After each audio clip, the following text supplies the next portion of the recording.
एक बूढ़ा एक ठूंठ के पास गया और ठूंठ से जाकर के बूढ़ा बोला कि ये ठूंठ, ठूंठ जानते हो, जिस पेड़ के पत्ते फल सब झड़ जाते हैं, इसके पास छाया भी नहीं होती है। जाकर के बूढ़े ने उस ठूंठ से कहा कि ये ठूंठ, क्या जिंदगी है तेरी, तू क्यों जी रहा है? ना पत्र है, ना फल है, ना पुष्प है, ना छाया है, व्यर्थ में खड़ा जिंदगी में समय को बर्बाद कर रहा है। क्या जीवन है, तेरे जीवन का औचित्य क्या है? अरे तुझे तो जिंदा रहने का अधिकार भी नहीं होना चाहिए। किस वजह से तू खड़ा है? ना पत्र है, ना पुष्प है, ना फल है, ना छाया है। ठूंठ ने बूढ़े को ऊपर से नीचे तक देखा। ठूंठ बोला, सच कहते हो बूढ़े कि मेरे पास कुछ नहीं है, लेकिन मैं तुमसे पूछता हूं कि बताओ तुम क्यों जी रहे हो? ना मुंह में दांत है, ना पेट में हाथ है, शरीर में झुर्रियां पड़ गई, बाल पक चुके हैं। बताए बूढ़े, तू क्यों जिंदा है, बोल। तो ठूंठ से पूछा कि तू क्यों जिंदा है? ठूंठ ने पलट के पूछा कि बता बूढ़े, तेरी जिंदगी के जीने का मकसद क्या है? ना तुझसे चलते बनता है, ना बैठते, ना उठते बनता है, फिर क्यों जी रहा है? जानते हो, ठूंठ ने कहा, इतना ध्यान रखना बूढ़े, तू मुझसे पूछता है कि फल पत्र पुष्प छाया नहीं, मैं तुझसे पूछता हूं तेरे शरीर में अब कुछ नहीं बचा, तू क्यों जीता है? बूढ़े के पास उत्तर ना था, उत्तर ठूंठ के पास था। ठूंठ ने कहा, ए बूढ़े, इतना ध्यान रखना, तूने पूछा है कि मैं क्यों जी रहा हूं, तो सुन ले, सावन फिर से आएगा, लेकिन तेरा गया हुआ यौवन दोबारा आने वाला नहीं है। सावन फिर आएगा, मैं फिर हरा हो जाऊंगा, लेकिन ऐ इंसान, तेरा गया हुआ यौवन दोबारा लौट करके आने वाला नहीं है। मुझ में फिर पत्र आएंगे, फिर पुष्प आएंगे, फिर फल आएंगे, लेकिन तेरी जो जवानी चली गई वह कभी भी लौट कर वापिस आने वाली नहीं है। आदमी समझ जिंदगी को। अरे पतझड़ में तो फिर सावन आता है, अंधेरी रातों के बाद फिर एक पूनम की रात आ जाया करती है। अरे कांटों के बीच भी एक फूल खिल जाया करता है। अरे नदियां सूखती हैं तो बारिश में फिर भर जाया करती है। लेकिन ऐ इंसान, तेरी जिंदगी से जो समय गया तो फिर लाख कोशिश कर ले, इस समय दोबारा लौट करके तेरे जीवन में कभी वापस नहीं आए। कितना समय हम दूसरों में बर्बाद करते हैं। ऐसा नहीं है कि आदमी के पास समय नहीं है, आदमी के पास बहुत वक्त है। एक सेठ से मैंने पूछा कि तुम मेरे प्रवचन में क्यों नहीं आते हो? बोले महाराज बहुत व्यस्त हूं, बहुत बिजी हूं, मेरे पास समय नहीं है। मैंने कहा कोई बात नहीं, समय नहीं है, नहीं आता, कोई दिक्कत की बात नहीं। एक दिन मैं आहार के लिए सेठ के घर के बाहर से निकला। क्या देखता हूं कि लॉन में बैठ करके वह सेठ अखबार पढ़ रहा है। मैंने पूछा, है सेठ ये अखबार बता सुबह से शाम में तू कितनी बार पढ़ लेता है? बोले जब जब खाली होता हूं अखबार उठा लिया करता हूं। एक अखबार को आदमी 4 बार पढ़ता है, 5 बार पढ़ लिया करता है, फिर पलटता है, फिर देखता है, फिर पढ़ता है, फिर रख देता है। मैंने कहा तू एक अखबार को 4 बार क्यों पढ़ता है सेठ? बोले क्या करें आदमी, महाराज टाइम पास नहीं हो रहा तो समय को काटता हूँ, अखबार पढ़ लिया करता हूँ। अब सोचो सीकर वालों, उस सेठ को प्रवचन में आने का टाइम नहीं हुआ करता है, लेकिन एक अखबार को 4 बार पढ़ने का टाइम उसके पास हुआ करता है। कौन कहता है आदमी के पास समय नहीं है? अरे मेरे भाई, वो सेठ कह रहा है मैं समय को काट रहा हूं, लेकिन मैं पुलक सागर कहता हूं दुनिया में कोई भी पैदा ना हुआ जो समय को काट सके। हकीकत तो यही है कि समय ही हमारी जिंदगी को काट के रख दिया करता है, समय ही हमारे जीवन को काट के रख देता है। समय किसी के बाप का नौकर नहीं है, समय अपना मालिक है। इसलिए आचार्य कुंद कुंद को कहना पड़ा कि जीवन का कोई सार है तो समय जीवन का सार हुआ करता है। इसलिए समय सार जैसा ग्रंथ उन्होंने जैन समाज को सौंप दिया कि समय सार पढ़िए और अपनी आत्मा को प्राप्त करने का उपाय करिए, जीवन को सार्थक करने का प्रयास करिए। जीवन में समय ही सार है। समय गया तो फिर कुछ ना होगा। जो रात गई तो रात गई, फिर रात ना वापिस आती है। और जो बात गई तो बात गई, फिर बात ना वापिस आती है। और जो प्रात गई सो प्रात गई, फिर प्रात ना वापिस आती है। और डोली लेकर बारात गई, बारात ना वापिस आती है। जो गया समय निकल गया। कितनी जल्दी समय जाता है। अभी अभी 8 बज रहे थे, 9 बज गए आपकी घड़ी में। क्या अभी 9:30 बज जाएंगे, 10 बज जाएंगे। जीवन का कुछ पता ही नहीं चलता है। कल रविवार था, आज सोमवार है, मंगलवार आ जाएगा, जीवन चला जाएगा। प्रतिपल जीवन नष्ट हो रहा है, क्या पता ही नहीं चलता है। सोचना है कितने प्रतिशत समय हम अपने आप में लगाते हैं और कितने प्रतिशत समय दूसरों में बर्बाद करते हैं। यदि देखा जाए आदमी अपनी समस्याओं से निपटने का प्रयास करे, कितनी समस्याएं होंगी तुम्हारी अपने जीवन में। मैं सोचता हूं कि ज्यादा समस्याएं आदमी के पास नहीं है। 1-2 समस्याएं होती हैं, 4-8-10 समस्याएं होंगी। हकीकत देखा जाए तो समस्या केवल अपनी नहीं है। जब आदमी दूसरों की समस्या को अपनी समस्या बना लेता है तो सिवा समय की बर्बादी फिर उसके पास कुछ हाथ नहीं लगा करता है। दूसरों की समस्या को अपनी समस्या बनाते हो। आदमी मंदिर भी जाता है तो अपने लिए नहीं जाता, वह दूसरों के लिए जाता है।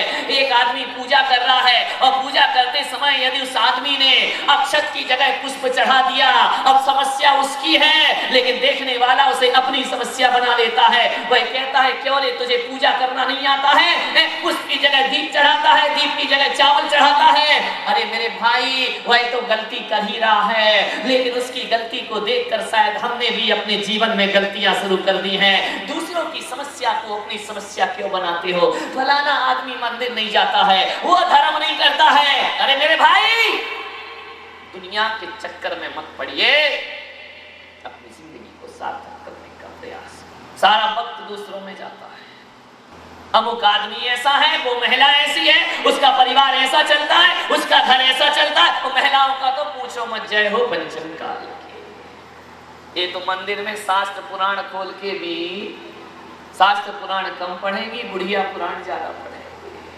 फलाने कहा ये हो रहा, उसकी बहू ऐसी है, उसका बेटा वैसा है, उसके घर में ये हो रहा, उसकी लड़की भाग गई। अरे तेरी लड़की की शादी नहीं हो रही, इतनी बड़ी हो गई। अरे हो गई तो तेरे पेट में काहे को दर्द हो रहा मेरे भाई? उसकी लड़की वो जाने, उसका बाप जाने, उसका परिवार जाने।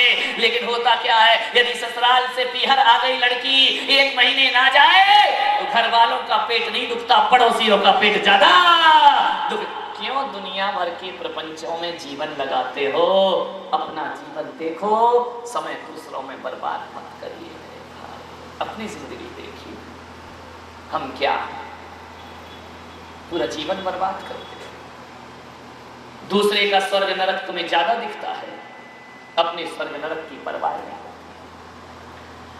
कोई आदमी गलत काम करे तो फौरन मुंह से निकलता है नरक जाएगा, नरक। अरे भाई, नरक काहे को जाएगा? एक आदमी ने मेरे चरणों में फूल चढ़ा दिया, एक बैठा था, अरे बोले नरक जाएगी ये महिला, नरक जाएगी, ये आदमी बिल्कुल नरक से ना बचेगा। अरे मैंने कहा पंडित कितना हैरान काहे को हो रहा है? बोले नरक जाएगी महाराज। मैंने कहा क्यों नरक जाएगी? बोले आपके चरणों में फूल रख दिया, इसको नरक मिलेगा। एक इंद्रिय जीव की हत्या कर दी इसने। मैंने कहा मैंने किसी आगम में नहीं पढ़ा है कि चरणों में फूल रखे तो कोई नरक जाएगा। लेकिन पंडित एक बात ध्यान रख, ये आदमी नरक जाए या ना जाए, तू जरूर नरक में जाएगा। बोले मैं काहे को जाऊंगा? मैंने शास्त्रों में पढ़ा नहीं है कि फूल चढ़ाने वाला नरक जाए, लेकिन ये जरूर पढ़ा है कि गुस्सा करने वाला जरूर नरक जाता है। और उसने फूल चढ़ाया, तूने गुस्सा कर ली। अब याद रख पंडित कि तेरा नरक जाना। पर दूसरे को कितनी जल्दी नरक भेज देते हो। ऐसा लगता है कि यमराज के एजेंट तुम ही बन करके आए हो, किसे नरक भेजना, किसे स्वर्ग भेजना। वाह रे आदमी, अपने पंडित खाए ककड़ी और दूसरों को दे। ऐसे कोई जीवन चलता है क्या? आज सोचिए, आप विचार करिए, दूसरों के बारे में नरक सोचने वाला। एक बात ध्यान रखना, किसी के नरक के द्वार खोलोगे, उसे नरक मिले या ना मिले, मेरा जैन आगम कहता है कि जो ऐसी सोच रखता है उसे नरक सबसे पहले मिला करता है। अरे स्वर्ग तो उसे मिलता है जो दूसरों के लिए स्वर्गों की कामना किया करता है। ध्यान रखिए, किसी की गलती पे किसी को नरक भेज देना, अपने नरक का द्वार खोलना। एक बात ध्यान रखना, किसी का मुंह काला करने से पहले आदमी को अपने हाथ काले करना पड़ते हैं, और किसी के घर में आग लगाने से पहले आग अपने हाथ में उठाना पड़ती है, और किसी के लिए गड्ढा खोदोगे तो गड्ढे में पहले तुमको उतरना पड़ता है, उसके बाद कोई दूसरा गड्ढे में उतरता है। सोचना है या दूसरों का अहित मत सोचिए, अच्छी भावनाएं रखिए। जाकर के घर में आकलन करना कि सुबह से शाम में हम दूसरों के प्रति कितने अच्छे विचार रखते हैं। कोई नहीं रखता किसी के प्रति अच्छा विचार, कहता जरूर है कि मैं तो सबसे अच्छा विचार रखता हूं, अंदर ही अंदर तो आग सुलगती रहती है। पड़ोसी की तरक्की हमारी पीड़ा में कारण बन जाया करती है। कोई आगे बढ़ रहा है तो हमारे सीने में आग लग जाती है, सांप लोटा करता है। ध्यान रखिए, विचार करना है कि मानव की प्रवृत्ति कैसे हो सकती है। जीवन सार्थक, ये महाराज नरक जाएंगे, ये माता जी नरक जाएगी।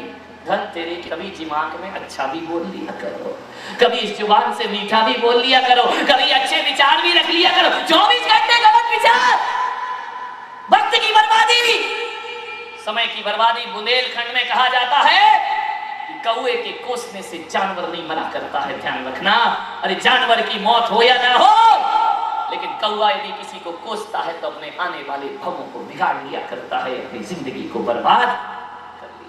क्यों अशुभ विचार बनाना अपने जीवन, दूसरों के स्वर्ग नरक की चिंता।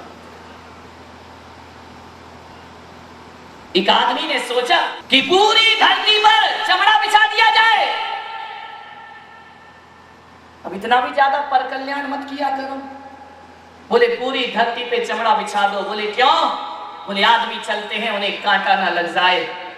इतना चमड़ा कहां से लाएगा और इतनी चमड़ा कहां बिछाएगा पूरी धरती में। वो आदमी लग गया मेहनत करने के लिए, अरे पूरी जिंदगी कम पड़ जाएगी लेकिन धरती बहुत बड़ी हुआ करती है। मैंने कहा पागल, दूसरों के कांटों की चिंता मत कर, अरे अपने पैर में चप्पल पहन और कांटों से तू अपने आप बच जाएगा। सारी दुनिया के बारे में इतना बोझ उठाने की जरूरत नहीं। हर आदमी अपने पैरों को सुधारने का प्रयास करे, अपने पैरों को संभालने का प्रयास करे।